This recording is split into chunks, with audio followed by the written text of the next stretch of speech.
करहल से तेज प्रताप यादव, सीसामऊ से श्रीमती नसीम सोलंकी, फूलपुर से मुस्तफ़ा सिद्दीकी, मिल्कीपुर से अजीत प्रसाद, कटेहरी से शोभावती वर्मा, मंझवा से ज्योति बिंद। मैं आपको कह दे रहा हूँ कि 10 की 10 भारतीय जनता पार्टी जीतेगी, क्योंकि आप लोगों ने हरियाणा में देखा होगा कि ये घराना की पार्टी रही है। पहले भी आप लोग देख लीजिए कि ये क्या इनके में यादव नहीं था, लेकिन घराना क्यों दिए और सबको बेवकूफ़ बनाए। देख लीजिएगा, ये तो कल परसों में आ जाएगा। जिस तरीके से इन लोग किए हैं, ये पीडीए का फुल फॉर्म तो हमारे मोदी जी बता चुके हैं, वो आप लोग जान ही रहे हैं। और अखिलेश यादव जी तो एकदम बौखला गए। आप देखिए, पहले इनकी बैठक हुई, बैठक में ये लोग तय किए कि इनको इतना सीट देना, इनको इतना मांग रहे, उतना कोई तो प्रत्याशी नहीं मिल रहा है। जिसपे गमन का आरोप, जिसपे जो जेल में हो, जिसकी सदस्यता रद्द की गई हो, क्या उसी के घर के पत्नी को सदस्य बनाया जाएगा, उसी को टिकट दिया जाए? ये देश को जो बर्बाद करेगा, उसी के हाथ में कमान देने का काम करेंगे।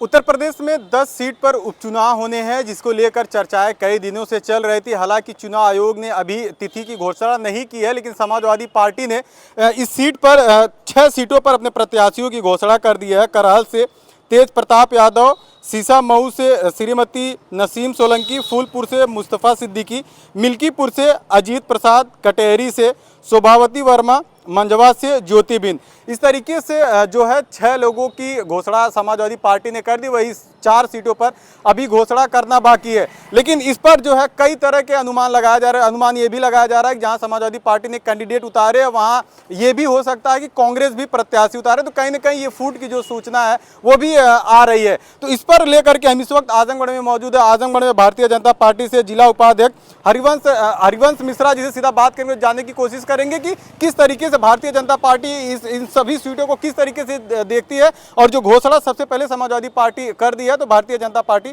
कब तक करनी है। सर, पहले तो बहुत स्वागत है आपका। बहुत बहुत धन्यवाद। जिस तरीके से 6 सीटों पर समाजवादी पार्टी ने प्रत्याशियों की घोषणा कर दी है, इसको कैसे देख रहे हैं? देखिए, ये हरियाणा की जनता ने जो हम लोगों को इतना भारी जीत दिया है, इससे वो लोग बौखला गए। और अखिलेश यादव जी तो एकदम बौखला गए। आप देखिए, पहले इनकी बैठक हुई, बैठक में ये लोग तय किए कि इनको इतना सीट देना, इनको इतना मांग रहे, उतना कोई तय नहीं हुआ, और तुरंत घोषणा कर दिए। और दूसरा, इनको प्रत्याशी नहीं मिल रहा है। जिसपे गमन का आरोप, जिसपे जो जेल में हो, जिसकी सदस्यता रद्द की गई हो, क्या उसी के घर के पत्नी को सदस्य बनाया जाएगा, उसी को टिकट दिया जाए? ये कहीं न कहीं, मैं आप लोगों से पहले भी कहा हूँ कि ये लोग केवल ये देश को जो बर्बाद करेगा, उसी के हाथ में कमान देने का काम करेंगे। लेकिन जनता जानती है। आप देख लेना, जिस दिन रिजल्ट आएगा, मैं आपको कह दे रहा हूँ कि 10 की 10 भारतीय जनता पार्टी जीतेगी, क्योंकि आप लोगों ने हरियाणा में देखा होगा जो ये लोगों ने मुस्लिमों का कार्ड खेला है। आप देख लीजिए उठा के कि आप वो सब कहाँ हैं। सब के सब भारतीय जनता पार्टी के खेमे में वोट किए हैं, और भारतीय जनता पार्टी वहाँ से जीती। मिल्कीपुर की अगर बात करें तो वहाँ से अवधेश प्रसाद जो वहाँ के एमपी हुए हैं, उन्होंने सीट छोड़ा है, तो उनके बेटे को टिकट दिया गया है। तो क्या लगता है कि जो एमपी हो गए पिता, अब बेटे को वहाँ से विधायक बन जाएंगे? लगता है कि वो वहाँ का विकास कर पाएंगे? देखिए, मैंने आपसे क्या कहा कि ये घराना की पार्टी रही है। पहले भी आप लोग देख लीजिए कि ये क्या इनके में यादव नहीं था, लेकिन घराना क्यों दिए और सबको बेवकूफ़ बनाए। वही हाल ये करेंगे, किसी को बेटे को देंगे, किसी कोई कार्यकर्ता, जो जेन्युइन कार्यकर्ता इन लोगों को है ही नहीं। और कार्यकर्ता क्यों मरते हैं वो आप जानते हैं कि अगर इनकी सरकार आएगी तो गुंडा राज चालू होगा, आतंकवाद चालू होगा, आतंकवादियों की पैरवी होगी, गुंडों की पैरवी होगी, माफियाओं की पैरवी होगी। लेकिन जनता ये जानती है कि भारतीय जनता पार्टी सरकार आएगी तो न रेल न मेल, सीधे भगवान से मेल का वादा करती है। और कहते हैं हमारे पूज्य महाराज जी कि गुंडा माफिया की 3 जगह होगी, या तो उत्तर प्रदेश छोड़ के चले जाओ, या तो जेल में चले जाओ, नहीं तो अंतः राम नाम सत्य की यात्रा पे भेज दिया जाएगा। तो इससे जनता जानती है कि हमारी सुरक्षा कहाँ है। जानकारी ये आ रही है कि कांग्रेस 5 सीट मांग रही थी, ऐसे में समाजवादी पार्टी ने 6 सीटों पर प्रत्याशियों की घोषणा कर दी। तो क्या अंदर टकराव का भी कुछ मामला सामने आ रहा है? देख लीजिएगा, ये तो कल परसों में आ जाएगा। जिस तरीके से ये लोग किए हैं, ये पीडीए का फुल फॉर्म तो हमारे मोदी जी बता चुके हैं, वो आप लोग जान ही रहे हैं। पीडीए अब रही नहीं जाएगा।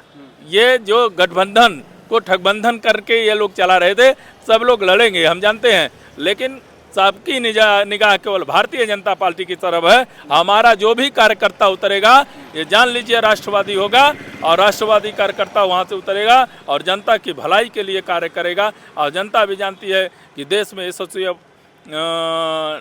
प्रधानमंत्री जी और उत्तर प्रदेश में यशस्वी मुख्यमंत्री जी के नेतृत्व में देश आगे बढ़ेगा। कटेरी पास में यहीं पर, तो क्या आजमगढ़ के जो भारतीय जनता पार्टी के कार्यकर्ता हैं, पदाधिकारी हैं, वो भी जाएंगे वहाँ जोर भरने के लिए? देखिए, ये तो पार्टी का निर्णय है। पार्टी जहाँ जहाँ जिसको लगाएगी, हम लोग कहें ना, राष्ट्र के लिए कहीं भी जाना पड़ेगा। हम लोग हमारे लिए राष्ट्र सर्वोपरि है, नेश हम लोगों का। तो पार्टी जहाँ हमको लगाएगी, हम वहाँ जाने के लिए तैयार हैं। लोकसभा चुनाव में समाजवादी पार्टी का जो प्रदर्शन रहा है वो काफ़ी अच्छा रहा है, तो क्या लगता है कि उपचुनाव में जो सीटें हैं उस पर भी समाजवादी पार्टी प्रदर्शन कुछ कर पाएगी? आप ये जान लीजिए कि अच्छा क्या रहा है, यही ना कि संविधान मोदी जी खत्म करेंगे। आप देख लीजिए, राहुल गांधी जी जाकर के पीडीए है ना, संविधान पे कौन बोल रहा है और संविधान बचा कौन रहा है? लगातार देश के यशस्वी प्रधानमंत्री जी ने संविधान के बचाने के लिए, संविधान के प्रति, बाबा साहब के प्रति 5 तीर्थ बनाने का कार्य किया था। ये लोगों ने क्या किया?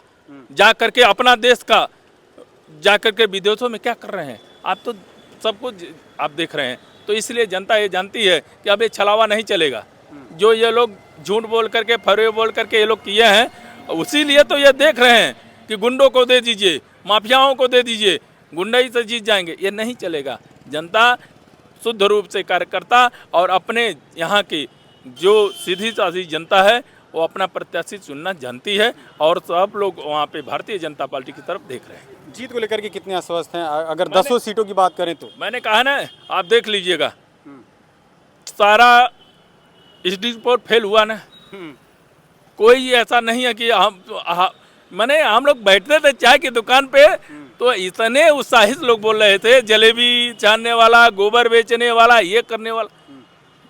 लेकिन आज वो लोगों का पता नहीं है चौराहों पर। अब देख लीजिए, मैं कह रहा हूँ कि उस दिन भी जब आएगा मंडे, तो 10 की 10 सीट भारतीय जनता पार्टी के खाते में रहेगी और भारत विश्व गुरु की तरफ बढ़ेगा।